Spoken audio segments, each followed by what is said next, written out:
Fred Silverman became remember Supertrain? He became the head of NBC. And Fred Silverman is a very accomplished producer of television programming. But, running a network is a lot different than being a television producer.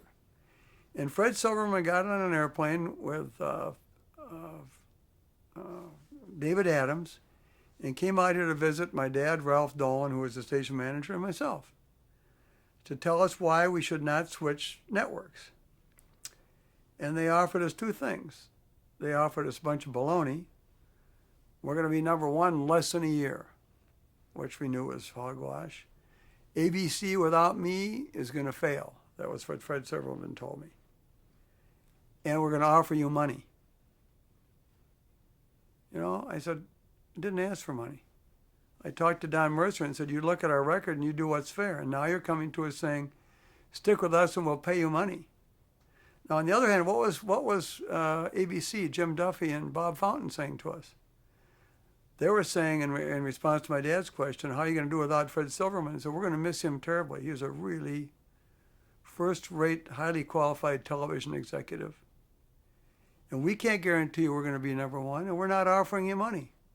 What we're offering you is a chance to be part of a growing network that's going to listen to your needs and concerns, in which we hope and believe will be number one.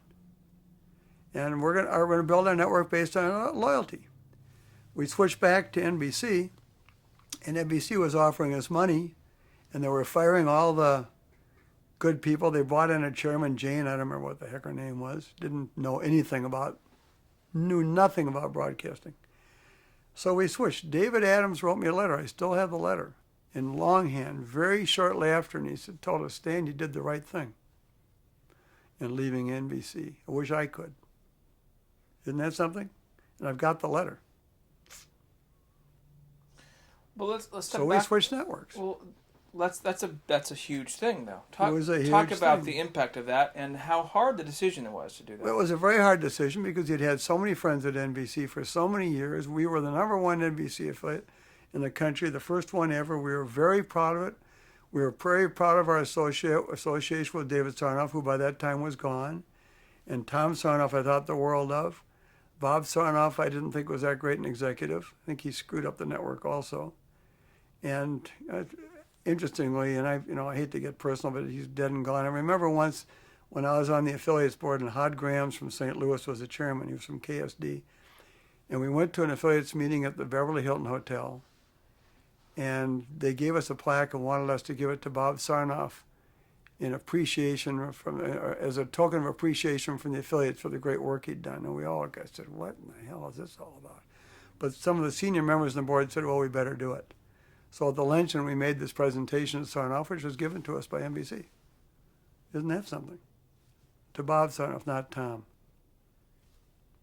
Tom always has been the one Tom's a very solid guy.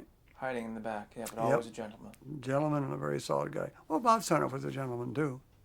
But he was a guy that came out of doing documentaries. He was made famous by Victory at Sea. Great documentary series. But he didn't run the network right. Too many people were telling him what to do. Bob Kintner was a great network president. He was a drunk, but boy, could he run a network. I remember meetings with Bob Kintner. That's when I smoked. He always had a bowl on the coffee table about this big, big crystal bowl loaded with cigarettes. And you could reach in and pull any kind of cigarette out. It was great when I was a smoker. He was a great programming genius, that guy, Bob Kintner. So we switched networks, and we went to ABC. But let's step back for a second. I mean, certainly, even then, the revolving door of network heads, of the executive suites, would swing quite a bit. Was it just the current management decisions, the current management that you decided to walk away from, or was it more? It was everything at NBC. They were firing people. They didn't know what they were doing. They were showing great disloyalty, and they came and tried to offer us money. If they come to us and said, you've been an affiliate since 1948, 47, 48, we need you, we count on you now, we're in the depths, and we need to stick together and need help, we never would have left. But didn't. They came and offered us money, and they came and offered us, we're going to be number one within a year, and ABC can't succeed without me. That's what they offered us. And so we left. ABC offered the right kind of incentive. And remember, David Adams wrote me a letter and said you did the right thing in longhand. And at that time we had an NBC station, KOB in Albuquerque. And I didn't go near NBC. And then the great Grant Tinker came. And the Grant Tinker sent me a letter and said, the armed guards have been pulled out of the lobby at 30 Rockefeller. You're welcome back. And Grant and I became pretty good friends. Grant and Karen and I became pretty good friends. He was a marvelous executive. And he turned that network around. A couple of times. And Bob Wright's done a great job. And you can't knock a successful track record, can you? Bob Wright's been a terrific CEO. So when Tinker made that offer and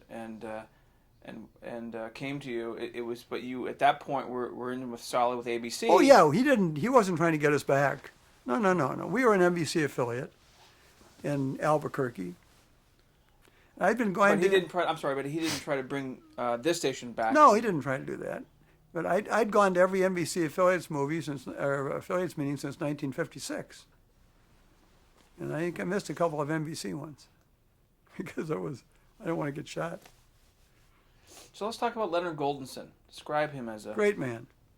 Leonard Goldenson was a great man and a great friend. He'd take your phone call, and he built that network with Elton Rule and the gang right from scratch. And he wanted us to join ABC, and he called my dad too. And I think that probably had something to do with my dad going along with what Ralph Dolan and I wanted to do. Because Leonard Goldenson and my dad knew each other pretty well. I'm glad I knew Leonard Goldenson. What do you think are the best traits that he had? Well, he sure had stick-to-itiveness, didn't he? And he had brains and guts. And he built a network from nothing. Everybody said it couldn't be done, and he did it. So he's a hero of mine. Let's talk a little bit about the network-affiliate relationship. And these are basic again, but how does a station become an affiliate? How actively does the network pursue a local affiliate? That kind of thing. We've covered some of this before, but could you describe? You don't see pursuing anymore. But when Leonard Goldenson was building a network, he had to pursue affiliates. He had to go out and talk stations into joining his network. And that was no easy job, and he and Elton Rule did that. And I got a mental blank. He became head of engineering for ABC. I can't. Julie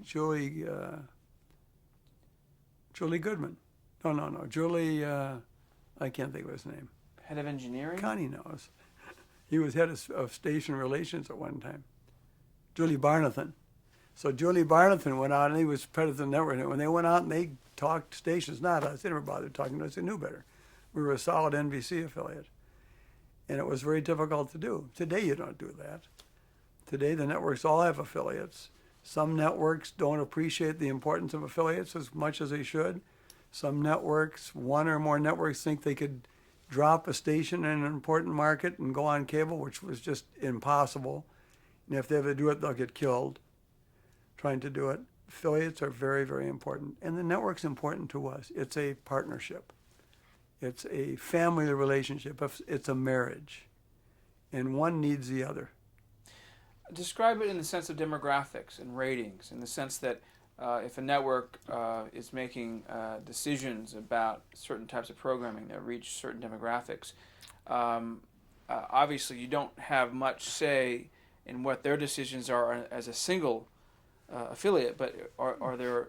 Well, they listen. If you call up the president of the network and make a good point, the president of the network will listen to you. If you're from Sioux Falls, South Dakota, very good station out there, CBS has, they'll listen to you. Doesn't mean they'll do it, but when you have 210 affiliates, again, everybody can't be telling you what to do. So now we come to the affiliate boards, and the affiliate boards will feed back to the networks what is bothering the affiliates, and the networks pay pretty close attention whenever possible. Our son Rob is on the ABC affiliates board, and our manager of our station in Albuquerque is on the NBC affiliates board. And the boards relay back to the network the concerns of the station group.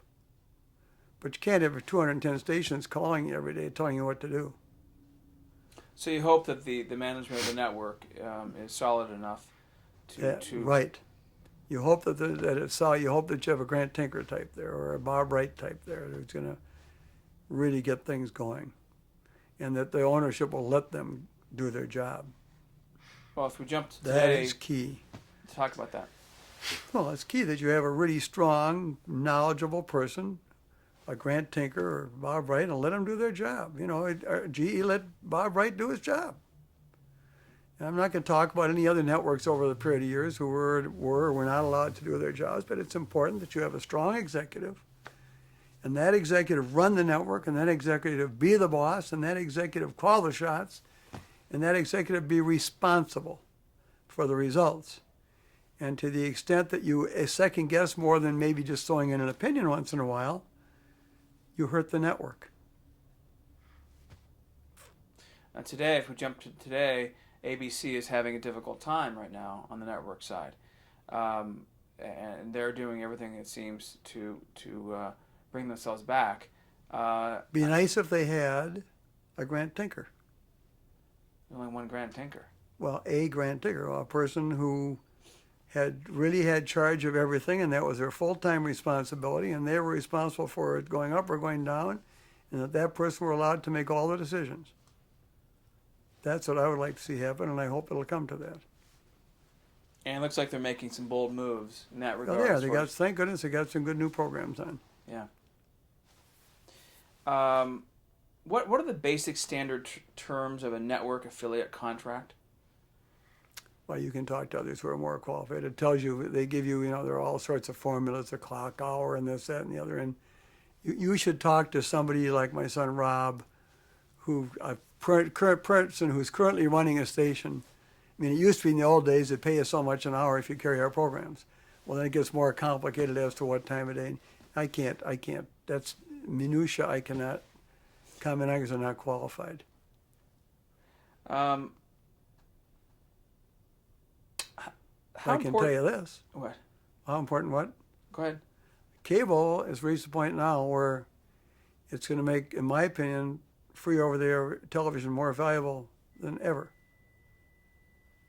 Because with digital cable rolling out, and the average cable system going from 40 or 60 channels to 200 channels, all of a sudden there's all sorts of fractionalization of the channels. It used to, and you see it on ESPN, and you see it on, you see it on CNN. And when you go from 40 channels, which includes the local stations, to 200 channels, all of a sudden somebody's watching a movie on HBO or Showtime or Flicks or whatever, and they're not watching some other program on another cable channel. So each cable channel shrinks in size. And that means the audience that the over-the-air stations, the mass audience, becomes that much more important because there's 200 different channels taking people's minds away rather than just 40. You see what I'm saying to you? And we're finding that now. And everybody was so surprised at the upfronts. I gave a speech last April to a broadcast group, our management group, and I said, I'm going to predict to you that we're going to have a great upfront because there's so much fractionalization in cable. We become more valuable than ever. We're the only way, over-the-air broadcasting, and of course we're carried on cable and on satellite, is the only way to reach the mass audience. And that's why people are buying advertising. That's why politicians spend the money they spend. It's the only way they can reach the market. So it's interesting. The improvement in cable and the channels that are available on satellite make a local TV station that much more valuable in doing what we do, and that is going after the mass audience. And there's been such concern in the news about cable is deteriorating the viewership with the networks, but it's still such a huge difference. You got to remember, you've got anywhere from 60 to 200 channels, no matter whichever the cable system is, that is cutting into to what 6 stations are doing. So the 6 stations go down a little bit, and the 200, because there's more choices, go up a little bit, obviously. But you know something? You put something good on, and people will watch. You put on the World Series, you put on the playoffs. I wish we'd had the playoffs this year on our station, the Twins. You put on an NYPD Blue, or you put on a West Wing or an ER, and the audience comes. Or Friends. You get huge audiences when you spend the money and put on good programming.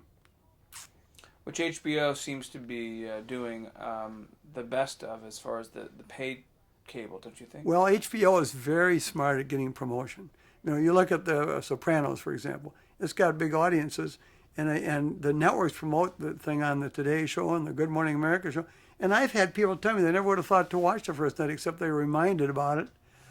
But it doesn't get the numbers that, if the Sopranos were on NBC, I got to do great, clean up the language, and it would be a fantastic show. I think it would get huge numbers. No, there's still And yeah, HBO is great, and HBO's been good to us. When we started DBS, they were wonderful to us. Let's get into satellite. 1981, you founded the United States Satellite Broadcasting Company, Yes, USSB. yes, we did. And you served as chairman of that, correct? Yes, I did. I was a guy. It was my idea. I started it, and I served as chairman of it. What was the mission of this company?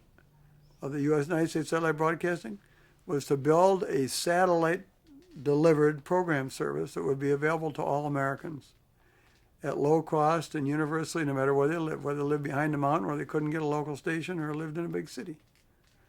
That was the purpose then, and that's the purpose today. What is DBS, and what is DBS? Direct broadcast satellite.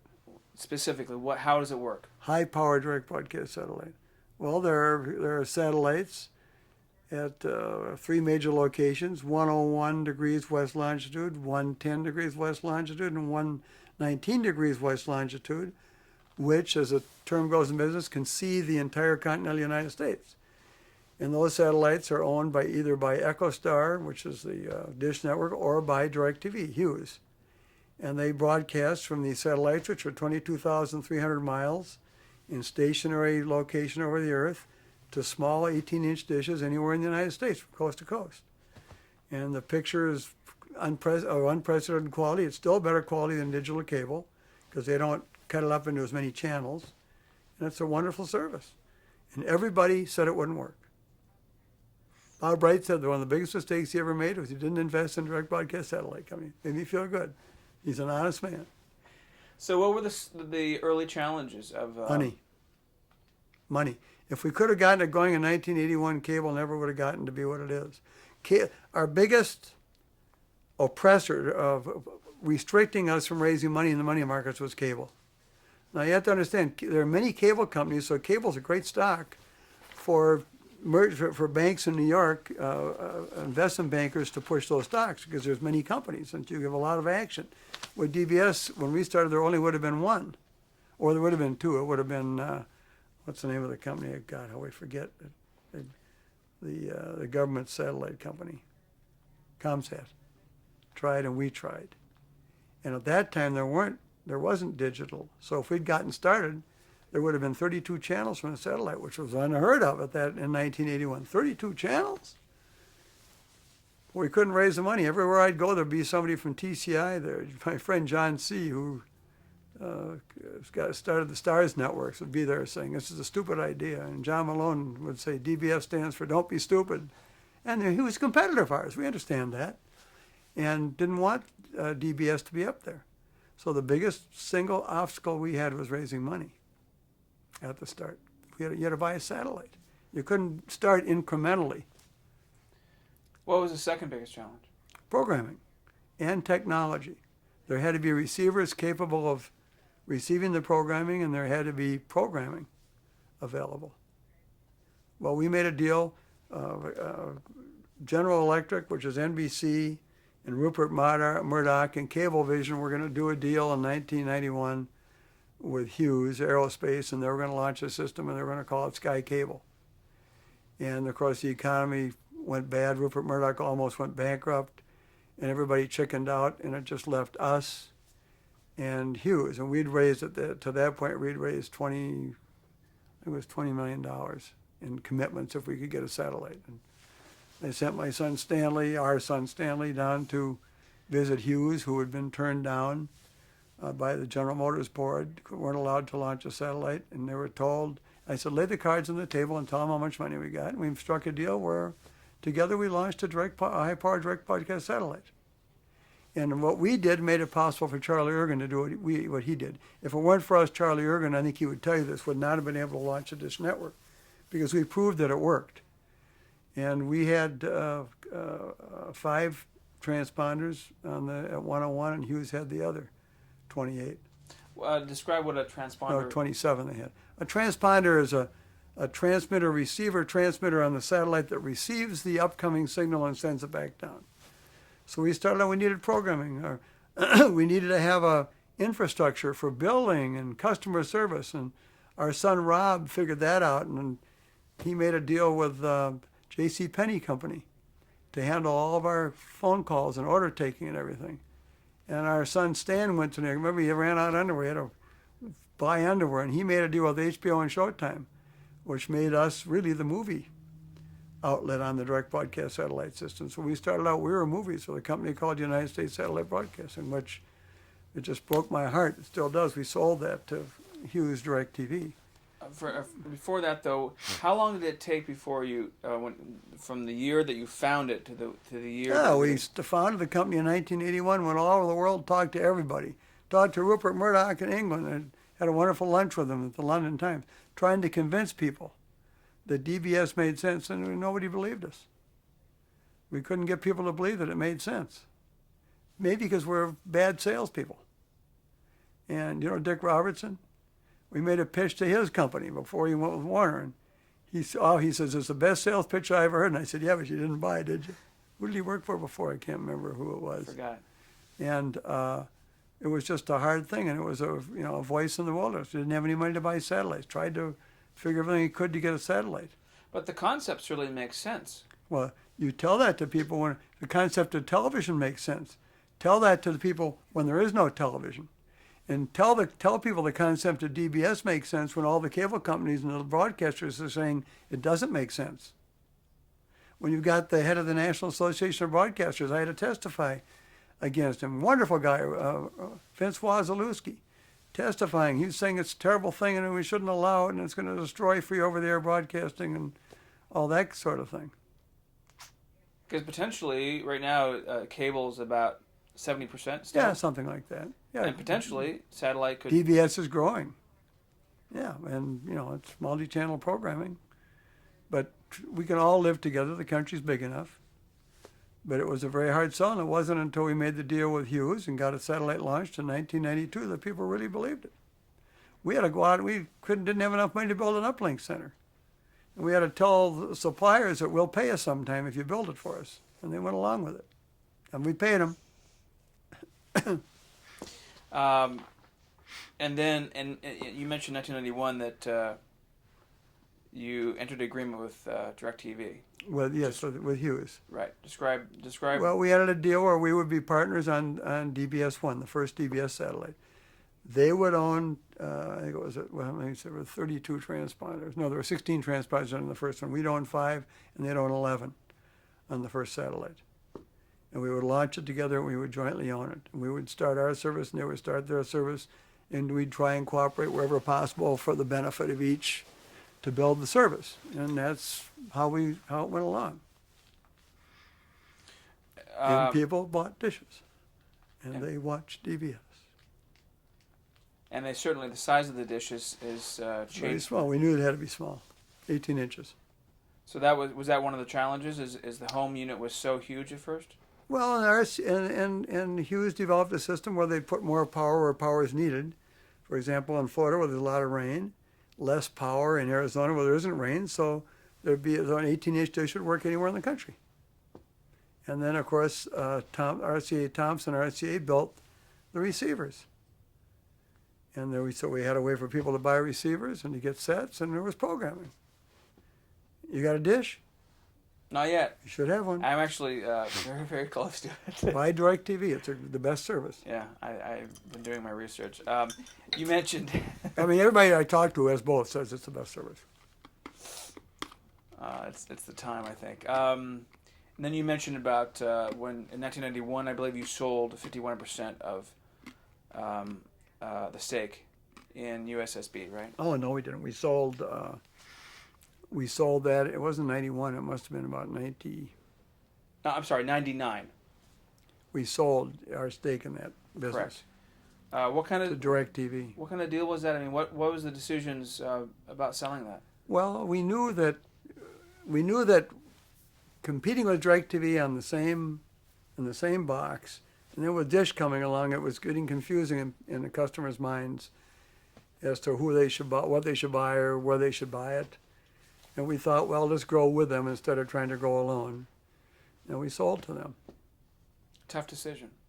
I hated it because I put my soul, and our family did, into building it, and people working for us did.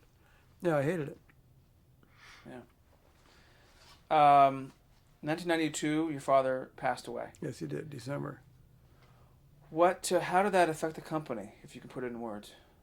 Well, he'd had a stroke when he was 84 years old. So, he wasn't around anymore. And we all knew he was going to die at some point. So at that point, it didn't have any great effect except inheritance taxes. That was the only effect it had.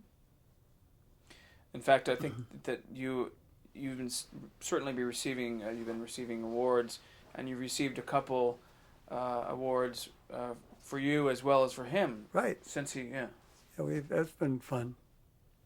We got the Distinguished Service Award from the National Association of Broadcasters, my dad and I, and the Broadcasters Hall of Fame, my dad and I got it together. I was very proud to accept it. But in the meantime, in 1984, we started something that has revolutionized television news. Should have gotten an Emmy for it. The network saw to it that we didn't get an Emmy. Very interesting. They saw to it that we didn't get an Emmy, and that is CONUS Communications. I was about to ask you that.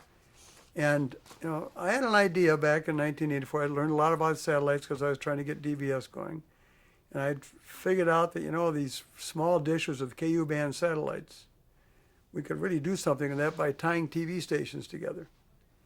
And then my son Stan came to me and Ray Conover, who was the chief engineer of USSB, said, these things are these uplink dishes are only 8 feet wide. You can put them on a truck, and you don't have to get permission from the FCC every time you do an uplink. We could do remote news broadcasts.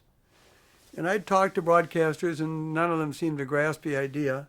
So I said, well, here's what we better do. So in February of 1984, we got George O'Gara, who ran a company of ours called F&F Productions, and a production company in Florida. And we said, we got a job for you. You got to build a truck, a satellite news gathering truck. It's going to be the first one in the world.